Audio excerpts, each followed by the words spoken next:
Welcome back, and we have with us Feroze Azeez, Joint CEO, Anand Rathi Well, to talk to us about the latest regulations with regard to capital market intermediaries. Feroz, very good morning. Thanks for joining us bright and early on a Monday. Talk to us about what this means overall, in your opinion. What kind of an impact would it likely have? Good morning, Harsh. Very good morning. In my judgment, what do I see this as?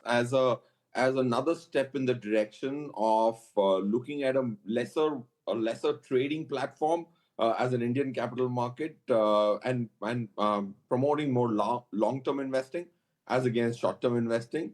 Of course, the leverage or the MTF book, for example, which is a reasonable barometer of how much leverage is there in the market, is not astronomically high. It's 1,14,000 crores, if I'm not wrong, as of Thursday or Friday.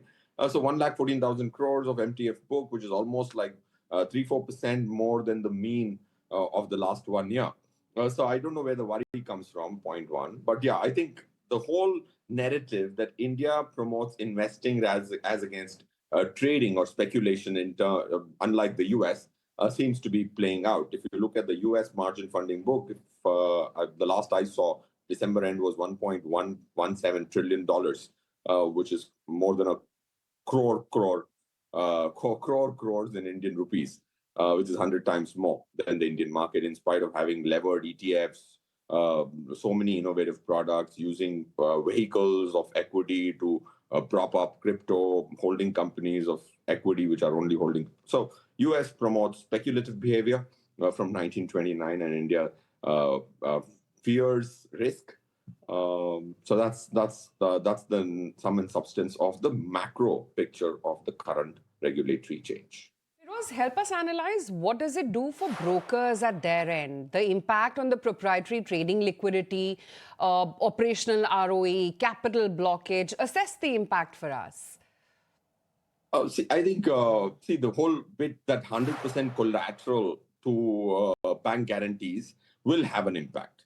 Because if cost of funds go up, if you have to collateralize the bank guarantee by 100%, which now was 50% in the form of an FD and 50% in terms of the promoter guarantee or whatever other means. Now you're speaking about all 100% collateral, that definitely impacts liquidity.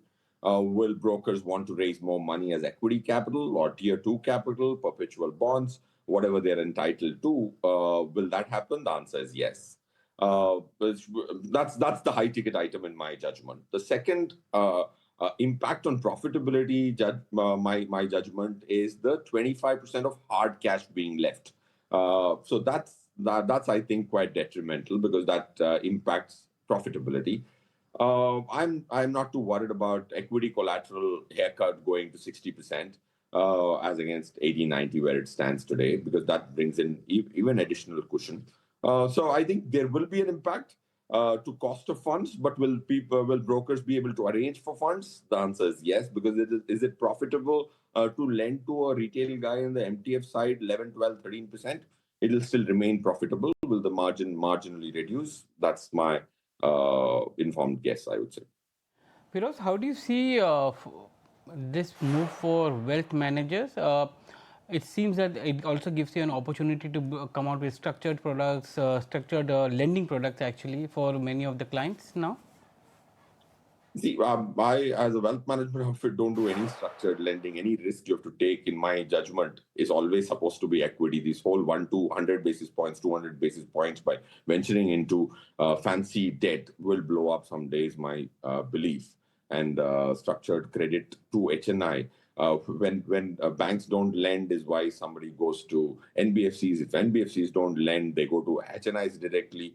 If HNIs don't lend, is when they create a platform to sell to HNI. So I don't believe that an HNI should use a platform to lend to private credit, because the debt is far complex to comprehend than equity.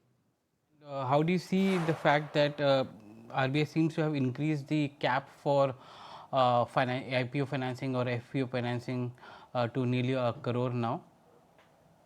So I personally think those will have smaller impacts, because these caps generally change the cost of borrowing rather than the intent of borrowing being motivated significantly. So of course, if banks have a larger cap, the cost of borrowing drops by 100, 120 basis points. That would be the impact.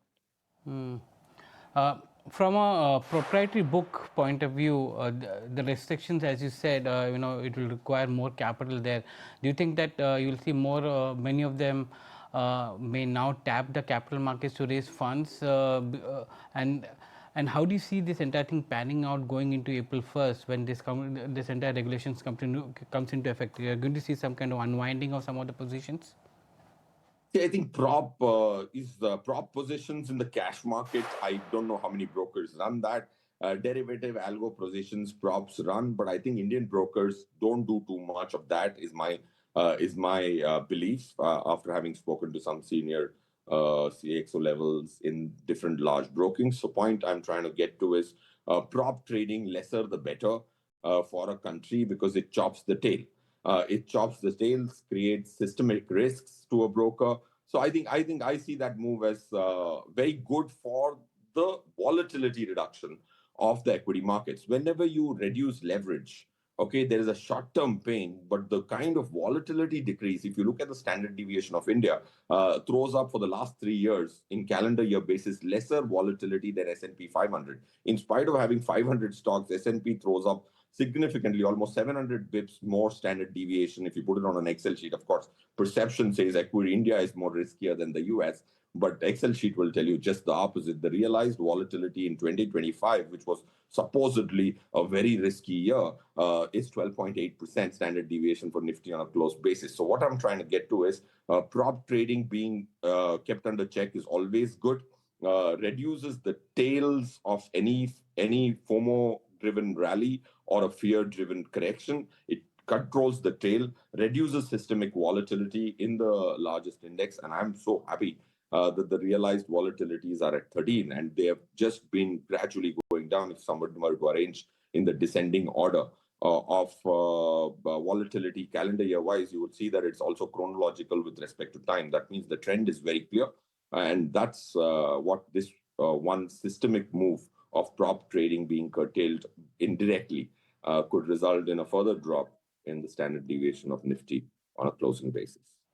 Firoz, such a pleasure speaking with you today. Thanks for joining in this morning with that quick take on what the implications could be.